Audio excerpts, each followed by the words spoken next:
Bicara mengenai Arab Saudi, mungkin yang terlintas pertama kali di kepala kita adalah Islam dan minyak. Iya, agama Islam memang pertama kali muncul di wilayah Arab. Dan negara ini juga terkenal kaya akan minyak buminya. Lalu bagaimana sebenarnya kondisi Arab Saudi dan letak geografisnya? Mari kita bahas lebih jauh.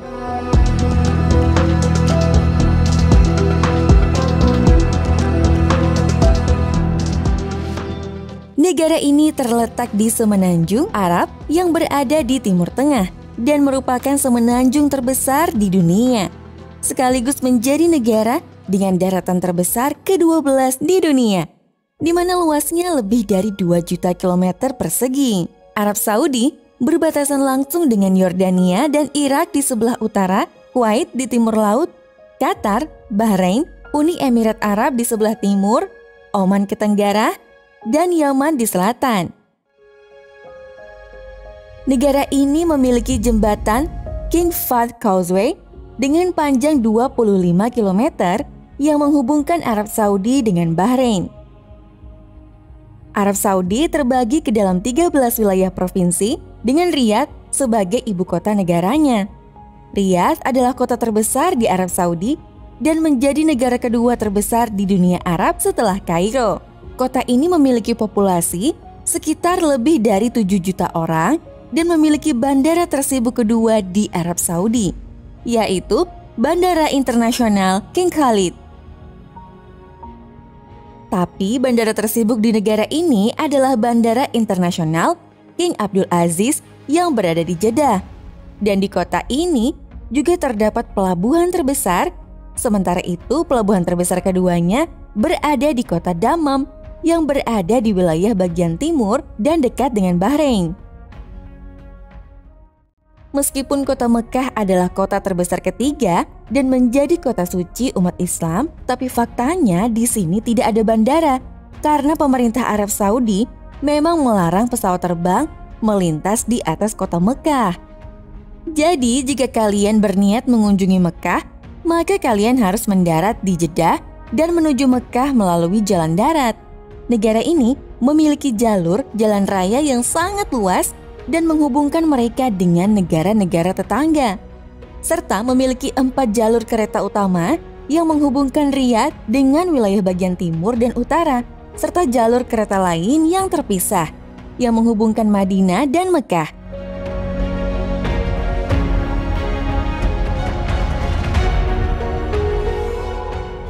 Mereka juga sedang berencana membangun proyek jalur kereta antar negara yang dinamakan Saudi Land Bridge dan proyek GCC Railway yang akan dibangun di Teluk Persia, di mana nantinya negara ini akan terhubung langsung dengan negara-negara di sekitar teluk tersebut seperti Kuwait dan Uni Emirat Arab.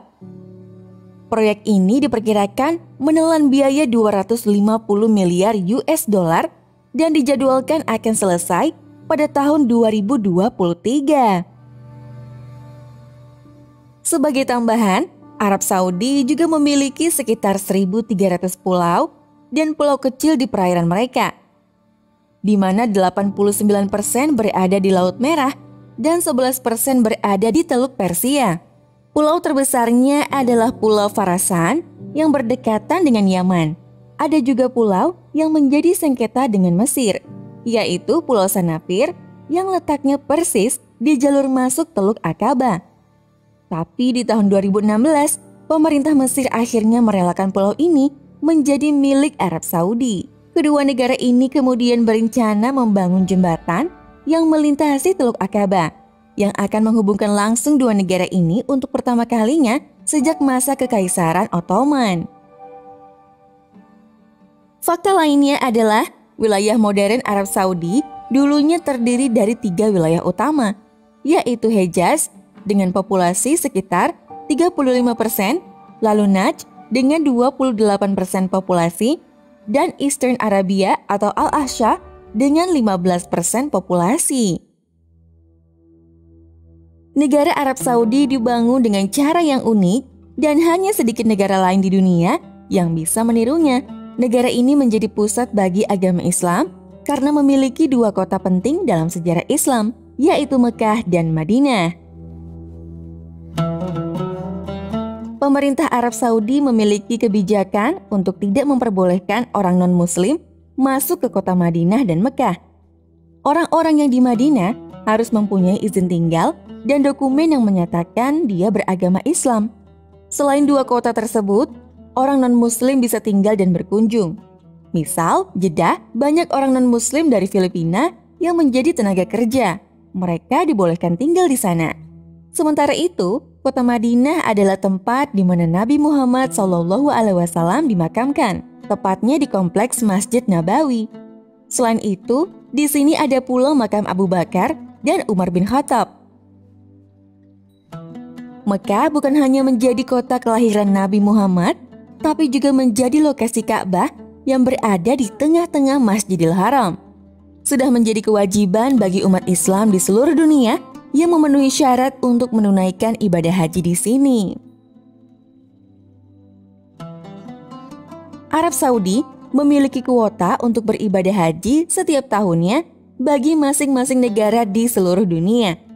Alasan pembatasan ini karena setiap tahunnya semakin banyak orang yang datang ke Mekah dan untuk menghindari terjadinya insiden berbahaya yang memakan korban jiwa saat berlangsungnya ibadah haji, di mana hal ini selalu terjadi dalam beberapa dekade terakhir. Setiap tahunnya Arab Saudi memperoleh pendapatan lebih dari 450 triliun rupiah dari pelaksanaan ibadah haji ini. Pendapatan itu diperkirakan terus meningkat.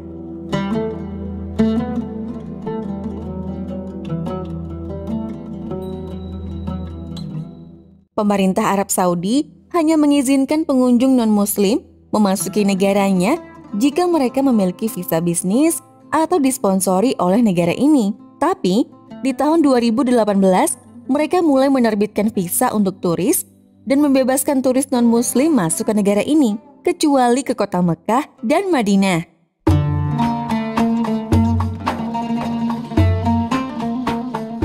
Selain Mekah dan Madinah, beberapa hal menarik yang ada di Arab Saudi diantaranya adalah air mancur King Fahd di Jeddah yang menjadi air mancur tertinggi di dunia, pabrik desalinasi Al Jubail yang terbesar di dunia, dan Hotel Abraj Kudai yang menjadi hotel terbesar di dunia. Ada juga Desa Di-Ain yang unik, Benteng Masmak, kota bersejarah di Riyadh, Desa Rijal Alma, Istana Sa'ad bin Saud, pusat kebudayaan dunia King Abdul Aziz, Masjid Terapung di Jeddah, Batu Al-Nasla yang misterius, dan yang paling terkenal adalah situs arkeologi Madain Saleh yang menjadi situs warisan UNESCO pertama di Arab Saudi. Saudi Arabia terletak di atas lempeng tektoniknya sendiri yang bernama Lempeng Arab. Celah di tepi lempeng ini membentuk Laut Merah dan Teluk Persia, dataran tinggi Anatolia, dan pegunungan Zagros di Iran. Negara ini dikenal memiliki gurun Arab yang menjadi gurun terbesar kelima di dunia dan gurun terbesar di Asia, di mana luasnya mencakup 90% wilayah daratan Arab Saudi dan terbagi menjadi 3 gurun pasir terpisah serta 2 gurun dengan dataran tinggi berbatu. 3 gurun pasir itu antara lain An-Nafud di bagian utara, Ad-Danha di bagian timur, dan Rub al-Khali di bagian selatan. Gurun ini ibarat perisai bagi dataran tinggi Najd dan pegunungan Hijaz di bagian barat. Di bagian barat daya, pegunungan Hijaz terdapat wilayah Tihamah yang menjadi wilayah paling subur dan hijau di Arab Saudi. Disinilah pusat pertanian Arab Saudi, di mana iklim dan pegunungan membuat cuaca di wilayah ini lebih lembab karena arus jet yang dibawa oleh angin monsun dari Samudra Hindia. Beberapa dataran tinggi di sini kadang diselimuti salju di puncaknya, seperti di puncak Gunung Jabal Sauda yang menjadi puncak tertinggi di negara ini yang terletak 3.000 meter di atas permukaan laut. Fakta menarik lainnya, Arab Saudi merupakan negara terbesar di dunia yang tidak memiliki sungai. Tapi mereka memiliki sungai musiman yang disebut sebagai wadi. yang terbentuk di musim penghujan dan kemudian akan kembali mengering di musim panas. Wadi terpanjang adalah Wadi Al-Rumah di dataran tinggi Najd yang mengalir dari Jibal Al-Abyad di dekat Madinah menuju Buraidah. Sumber air lainnya terdapat di beberapa oasis yang tersebar di seluruh gurun. Dan oasis terbesar adalah Al-Ahsa atau orang Arab menyebutnya Al-Hassa di kota Al-Hufuf yang merupakan salah satu provinsi terbesar di semenanjung Arab bagian timur. Di sini, masyarakat memanfaatkan kondisi geografisnya yang relatif hijau untuk kegiatan bercocok tanam. Wilayahnya yang subur menjadi tempat untuk mengembangkan beberapa produk pertanian seperti padi, jagung, sayuran, dan beberapa buah. Beras Hesawi merupakan tanaman pertanian yang ditanam di daerah panas seperti Arab Saudi karena membutuhkan suhu setinggi 48 derajat Celcius. Cuaca tersebut membuat padi Hesawi mengkonsumsi banyak air saat ditanam. Karena kualitas yang dihasilkannya, 1 kg beras merah Hesawi dihargai sebesar 50 rial Arab Saudi atau sekitar Rp199.500. Nggak heran jika bahan pangan tersebut menjadi yang termahal di dunia. Sayangnya, keberadaan beras Hesawi terancam punah lantaran sumber air yang langka. Provinsi Al-Ahsa dengan laguna atau oase serta beras merah Hesawi adalah salah satu bukti bahwa wilayah Arab Saudi memiliki tempat yang subur dan hijau untuk kegiatan pertanian. Hanya saja, hal tersebut mungkin jarang terekspos karena negeri kerajaan tersebut lebih dikenal sebagai penghasil minyak bumi yang melimpah. Daerah ini juga sebagai salah satu penghasil permata-permata yang berharga di Jazirah Arab. Lalu ada juga beberapa danau, yang terbesar adalah Danau Aspar dan Danau Hubail. Wilayah bagian timur Arab Saudi memang kaya akan sumber daya hidrokarbon dan menjadi tulang punggung perekonomian mereka yang menyumbangkan sektor pendapatan ekspor. Hampir sebagian besar wilayah Arab Saudi diselimuti pasir dan bebatuan. Tapi banyak dari pasir dan bebatuan itu yang bentuknya terstruktur, seperti misalnya Al-Disha Wadi yang dikenal sebagai Grand Canyon-nya Arab Saudi. Kemudian di tengah-tengah negara ini ada gurun berbatu bernama Jebel Fihrain yang juga dikenal sebagai ujung dunia. Lalu ada juga beberapa goa tersembunyi yang disebut sebagai Dal. Arab Saudi merupakan negara dengan perekonomian terbesar di Timur Tengah. Mereka termasuk dalam 20 negara dengan perekonomian terbesar di dunia. Sekaligus negara kelima yang memiliki cadangan gas alam terbesar di dunia dan negara terbesar kedua yang memiliki cadangan minyak bumi terbesar di dunia dengan sekitar 260 miliar barel. Ini menjadikan Arab Saudi sebagai pengekspor minyak bumi terbesar di dunia dan di sini bahan bakar harganya sangat murah, bahkan lebih murah daripada air minum. Cadangan minyak ini menjadi penyumbang 90% anggaran pendapatan negara dan pendapatan ekspor mereka menyumbang 42% dari total PDB. Selain itu, mereka juga memiliki beberapa cagar alam di beberapa wilayah yang dilindungi, di mana kita bisa melihat kehidupan satwa-satwa liar gurun. Beberapa satwa liar tersebut terdiri dari spesies burung seperti burung buzzard atau elang buteo, burung kuail, burung sandgrouse, pelikan, dan bangau. Ada juga beberapa mamalia seperti rubah merah Arab, rubah fennec, kucing pasir, hiena bergaris, juga serigala Arab, dan macan tutul Arab yang sangat langka. Sementara satwa khas dari negara ini adalah oryx Arab yang hampir punah. Arab Saudi juga memiliki pasar unta terbesar di dunia dan unta-unta yang dijual di sini justru diimpor dari Australia. Jika berbicara mengenai makanan khasnya, makanan di Arab Saudi tidak jauh berbeda dengan makanan di Timur Tengah pada umumnya.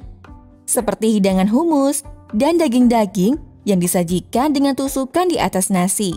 Tapi beberapa makanan tradisional yang dikenal di negara ini antara lain adalah mofatah, salek, areka, masuk, murtabak, turet, kursan, dan kapsa. Lalu, di setiap rumah biasanya selalu tersaji kopi yang dicampur dengan kapulaga, yang biasanya disajikan dengan kurma. Arab Saudi memiliki populasi sekitar 35 juta jiwa penduduk, lebih dari setengahnya berusia di bawah 25 tahun, dan 80% di antaranya adalah penduduk perkotaan. Etnis Arab menjadi etnis terbesar dengan jumlah 90%, lalu 10% sisanya terdiri dari beberapa etnis seperti Afrika dan Asia. Tapi ternyata hanya sekitar 60% saja penduduk yang benar-benar menjadi warga negara Arab Saudi. Sementara 40%-nya adalah para ekspatriat yang sebagian besar berasal dari India, Pakistan, Suriah, Bangladesh, dan Filipina. Lalu ada juga sebagian kecil ekspatriat yang berasal dari Eropa dan Amerika. Negara ini memiliki mata uang rial dan bahasa resminya tentu saja adalah bahasa Arab. Bahasa Inggris juga banyak digunakan di Arab Saudi, mengingat dulunya Inggris berperan besar dalam sejarah mereka. Secara struktur sosial, Arab Saudi terbagi menjadi dua kelompok utama, yaitu keluarga kerajaan dan keluarga al-Asyaikh. Keluarga kerajaan adalah orang-orang yang menjalankan pemerintahan, sementara keluarga al-Asyaikh adalah orang-orang yang memfasilitasi kegiatan agama, mengingat Arab Saudi adalah negara teokrasi, yaitu bentuk pemerintahan di mana prinsip-prinsip ilahi memegang peran utama. Bani Saud adalah keluarga kerajaan terbesar di dunia dengan perkiraan sekitar 20.000 anggota keluarga kerajaan yang tersebar di seluruh negeri. Tapi yang memiliki pengaruh kuat hanya sekitar 2.000 orang saja. Mereka adalah keturunan Muhammad bin Saud atau Pangeran Diriyah, seorang pendiri kerajaan Arab di abad ke-18. Meskipun begitu, Bani Saud belum secara resmi mengambil alih pemerintahan sampai tahun 1930-an. Sekitar 75% sampai 85% penduduk Arab Saudi merupakan Muslim Sunni, dan 10% sampai 15% adalah Muslim Syiah yang menghuni bagian timur dan selatan yang berbatasan dengan Yaman. Semua penduduknya wajib memeluk agama Islam dan praktek keagamaan lain adalah hal yang dilarang. Tapi perlu diingat, orang-orang non-Muslim juga banyak yang tinggal di Arab Saudi. Kebanyakan adalah ekspatriat dari Filipina dan India yang memeluk agama Kristen dan Hindu. Kebanyakan dari mereka memilih untuk tidak membicarakan mengenai agamanya, meskipun sebenarnya pihak berwajib tidak akan menangkap seseorang hanya karena menjadi non-Muslim. Mengakui agama lain bukanlah sesuatu yang dilarang, tapi jika kita membangun tempat peribadatan, mencetak serta menjual Alkitab dan sebagainya adalah hal yang dilarang. Karena negara ini memiliki standar reputasi agama yang harus dijunjung, seperti halnya negara teokrasi Islam lainnya. Banyak hukum dan aturan yang meskipun tidak selalu ditegakkan dengan tegas, yang memiliki hukuman berat hanya karena melakukan sesuatu yang mungkin menurut orang dari negara lain cukup tidak masuk akal. Misalnya saja, berpakaian terlalu terbuka dan tidak sopan adalah hal yang dilarang. Kebebasan pers dan berbicara dibatasi, apalagi jika mengkritik anggota keluarga kerajaan. Narkoba dan alkohol sangat terlarang, kecuali rokok. Sebagai informasi, Arab Saudi sudah mulai memperketat aturan terkait merokok sejak 2018. Tidak hanya melarang merokok di lingkungan tempat ibadah, tetapi juga di fasilitas publik yang bisa dilihat anak-anak di bawah umur. Jika nekat melakukannya, maka akan didenda 18 juta rupiah. Serta akses internet pun di sana dibatasi. Orang yang dianggap murtad dan keluar dari agama Islam bisa mendapat hukuman mati jika orang tersebut tidak mau kembali memeluk agama Islam. Dan ini menjadi salah satu hukuman yang paling kontroversial. Kemudian tidak ada hak bagi siapapun yang tergolong seperti LGBT dan perilaku ini juga akan mendapatkan hukuman mati. Arab Saudi adalah negara yang seringkali dikritik karena sistem kafalah yang berlaku di sana. Sistem kafalah adalah sistem yang digunakan untuk mengawasi buruh migran yang umumnya bekerja sebagai tukang bangunan atau pembantu rumah tangga. Status penduduk resmi seorang buruh migran berada dalam yurisdiksi pemberi kerja atau majikannya masing-masing. Tapi untuk memastikan bahwa pendapatan dari sektor tenaga kerja ini masuk ke dalam pendapatan negara, Kementerian Tenaga Kerja Arab Saudi akhirnya mengeluarkan kebijakan Nitakat di tahun 2011. Ini adalah sebuah kebijakan yang mengharuskan perusahaan-perusahaan di Arab Saudi mengisi tenaga kerja mereka dengan warga lokal hingga ke level tertentu. Jika ada perusahaan yang tidak menjalankan kebijakan tersebut, maka akan terancam kehilangan kontrak dari pemerintah Arab Saudi. Kebijakan ini cukup membuat beberapa perusahaan tertentu mengalami kesulitan. Karena kebanyakan penduduk lokal Arab Saudi tidak mau bekerja sebagai buruh dan kebanyakan tidak memiliki pengetahuan dalam pekerjaan teknis seperti yang biasa dilakukan oleh para buruh. Arab Saudi juga tidak mewajibkan pajak penghasilan, tapi para pekerja di sana dipotong 10% untuk dana pensiun. Sementara itu, hak para perempuan di Arab Saudi saat ini lebih terjamin daripada sebelumnya. Misalnya saja sejak tahun 2017, para perempuan di sana diperbolehkan mengendarai mobil.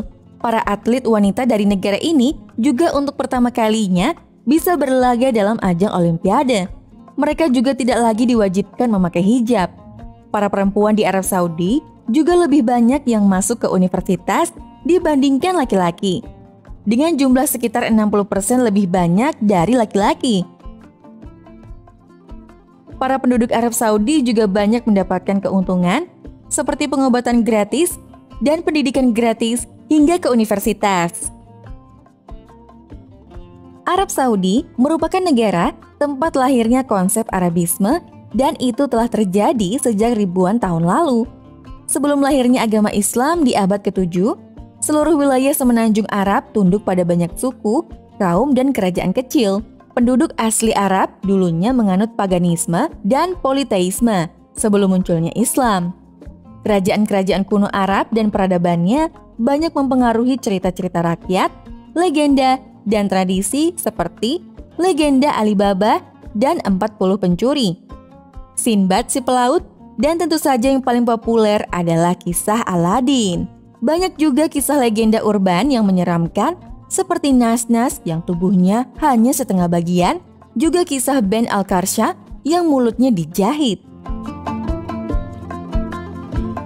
Puisi adalah seni yang dianggap sangat serius di Arab Saudi. Bahkan mereka mengadakan kompetisi penulisan puisi yang ditayangkan di TV dengan hadiah lebih dari jutaan dolar. Arsitektur tradisional Arab Saudi sangat bervariasi dan terbagi berdasarkan bahan bangunan yang ada di wilayah tersebut.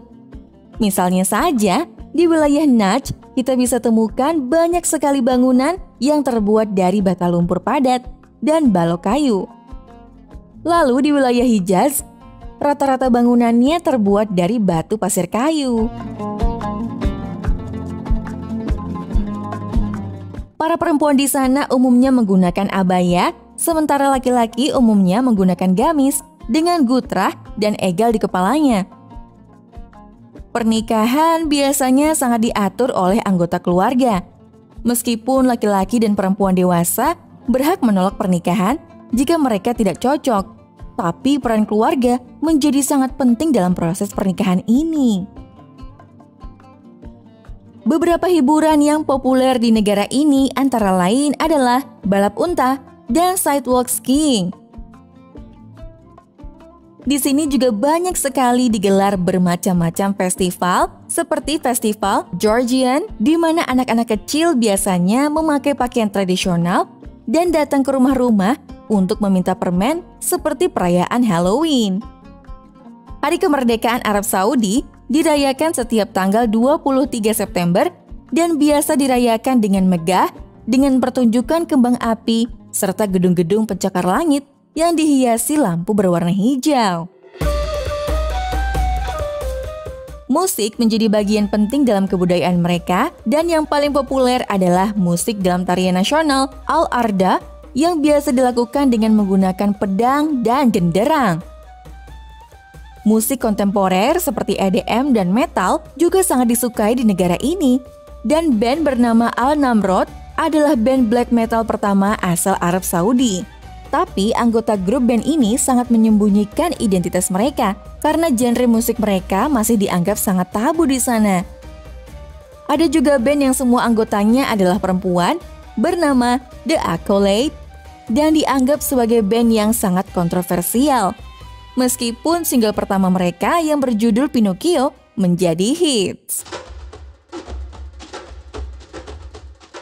Sejarah Arab Saudi dimulai dari zaman Neolitikum dan berlanjut ke periode Ubaid, lalu ke kerajaan pra-Islam, kemudian munculnya Islam di abad ke-7, lanjut ke masa kekhalifahan Rashidin, kekhalifahan Umayyah, kekhalifahan Abbasiyah, kekhalifahan Fatimiyah, berkuasanya Syarif Mekah yang mengembalikan aturan adat, peperangan dengan Persia, Kekaisaran Ottoman berkuasa, terbentuknya negara Saudi pertama dan kedua, berdirinya kerajaan Arab, minyak bumi ditemukan, kemudian terjadinya Perang Teluk, Perang Dingin dengan Iran, dan akhirnya terbentuk visi Saudi 2030 untuk mengurangi ketergantungan mereka terhadap minyak bumi.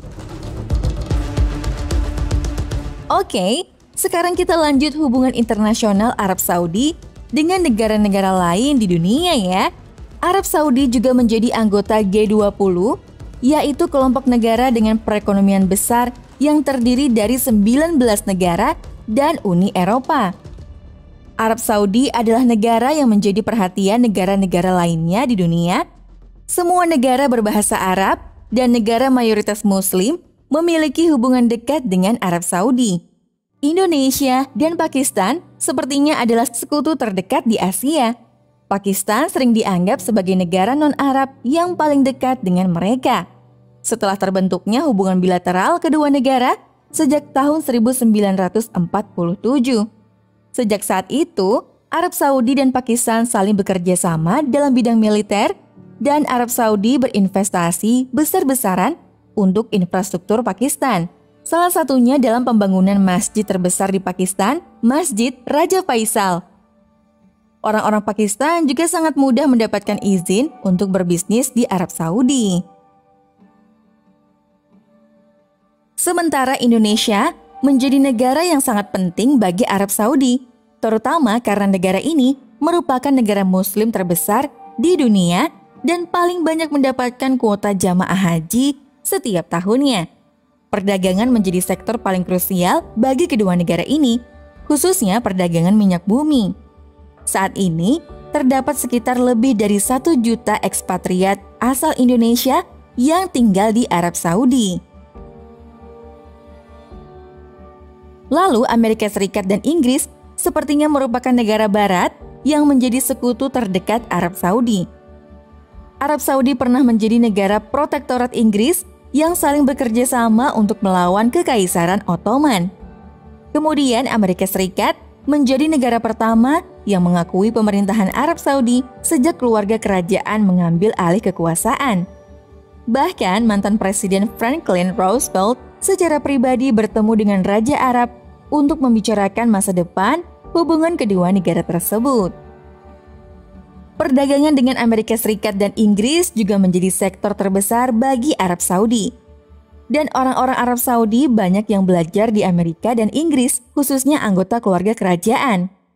Hubungan Amerika Serikat dengan Arab Saudi sempat menegang setelah terjadinya serangan 9/11 karena diketahui 15 dari 19 orang pembajak pesawat adalah warga negara Arab Saudi.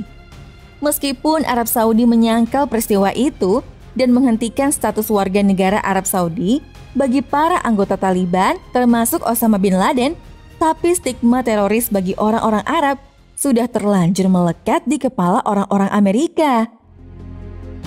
Yordania juga merupakan sahabat dekat Arab Saudi, meski awalnya hubungan mereka sempat sedikit menegang, sebab Arab Saudi bertanggung jawab dalam berakhirnya kekuasaan Kerajaan Hasyimiyah. Tapi, jika membicarakan sahabat dekat mereka, maka jawabannya adalah negara-negara yang tergabung dalam Dewan Kerjasama untuk Negara Arab di Teluk atau GCC seperti Uni Emirat Arab, Bahrain, dan Kuwait. Kuwait pernah menjadi negara yang melindungi Bani Saud saat mereka dalam pengasingan ketika dinasti Rashidi berkuasa. Lalu Arab Saudi memberi perlindungan bagi anggota keluarga kerajaan Kuwait saat terjadinya Perang Teluk dan kedua negara saling bekerja sama untuk melawan kekuasaan Saddam Hussein.